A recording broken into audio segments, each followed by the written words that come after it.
স্বাগত। ফাইনালি আমরা বিয়ে বাড়ি থেকে চলে এসেছি। তো কি বলবো, এই ঝড় বৃষ্টিতে বিয়ে আর কিছু বলার নেই। তো আমরা চলে এসেছি, ভিডিও ওইরকম শ্যুট করা হয়নি, যেটুকুই শ্যুট করেছি তোমাদের দেখানোর চেষ্টা করব। আর এখন আমরা যাচ্ছি লঙ্কার জমিতে।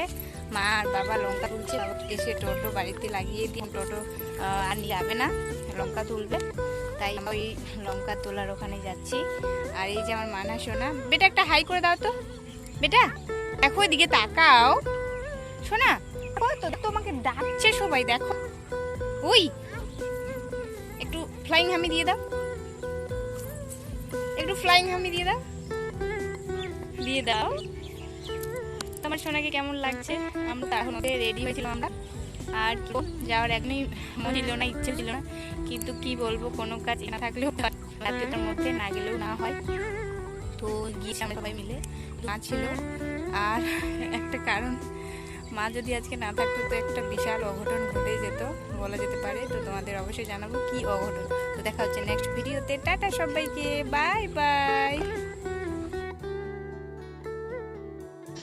তো বন্ধুরা দেখতে পাচ্ছ, আমরা বিয়ে বাড়িতে অলরেডি পৌঁছে গেছি।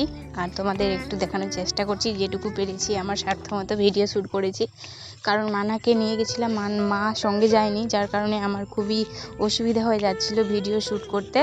তো যেটুকু পেরেছি অতটুকুই তোমাদের জন্য আর কি শেয়ার করলাম। তো আমরা বসে এখানেই আড্ডা দিচ্ছিলাম। মানে এটা বিয়ে বাড়ি না, এটা হচ্ছে বিয়ে বাড়ির যার বিয়ে হচ্ছে ওর কাকার বাড়িতে। মানে বিয়ে বাড়ি তো বুঝতেই পারছো, অনেকটা ঝড় ঝামেলার মধ্যেই থাকে। আর তার মধ্যে হচ্ছে অনেক রকমের আত্মীয় স্বজন, তো সবাই একটা বাড়িতে থাকা সম্ভব না, তাই নিয়ে আত্মীয়দের নিয়ে অন্যান্যদের বাড়িতে রাখে আর কি। আমাদের মুসলিমদের মধ্যে এমনটা হয়, এটা কিছু করার নেই, মনে করারও নেই, এটা আমরা খুশি মনে চলে যাই। যাই হোক, আমরা একটু ফ্যানের বাতাসে হাওয়া খাচ্ছিলাম, কারণ প্রচণ্ড গরম ছিল।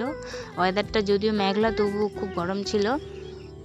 আর এই যে আমার মানা সোনা বসেছিল, আর আনিশা মানে ওর বান্ধবী, যেটা ওর সঙ্গে খেলা করে প্রতিনিয়ত, তোমরা দেখেছো হয়তো ভিডিওতে। তো ওর মা নেই, আসলে মারা গেছে, অন্য একটা ভিডিওতে বলবো। আর তারপর আমরা চলে এসেছিলাম প্যান্ডেলের দিকে। বাড়ি থেকে প্যান্ডেলটা অনেকটা একটু দূরে, কারণ ফাঁকা জায়গা নেই। আর পাশেই দেখতে পাচ্ছ জল টিকটিক করছে, কারণ ওদের ওখানে জল অনেক হয়েছে বৃষ্টি, যার জন্য জমিগুলো ডুবে একদম পুকুরে পরিণত হয়ে গেছে, দেখতে পাচ্ছ তোমরা। এটা একটা দুঃখজনক ব্যাপার, কারণ বর্ষাকালে কিভাবে জমি চাষ করবে এটা ঠিক নেই, কেমন হবে। তো যাই হোক, আর সবটাই আল্লাহ জানে, সবটাই ভালো করবেন উনি জল দিয়েছেন, উনি সব ঠিক করে দেবেন।